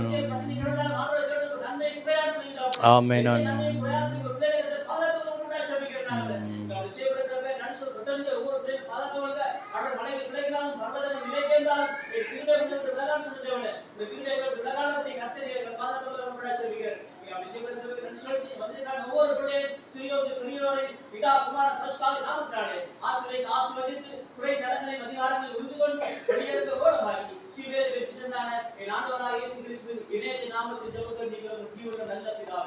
நம்முடைய ஆண்டவராகிய இயேசு கிறிஸ்துவின் கிருபையும் தேவனுடைய அன்பு பரிசுத்த ஆவியான ஐக்கியமும் ஆண்டவர் வருகை மட்டும் ஆண்டவருடைய சிலுவை குறித்தே மேன்மை பாராட்ட எங்களுக்காக 2000 ஆண்டுக்கு மரித்தபடியால் நன்றி.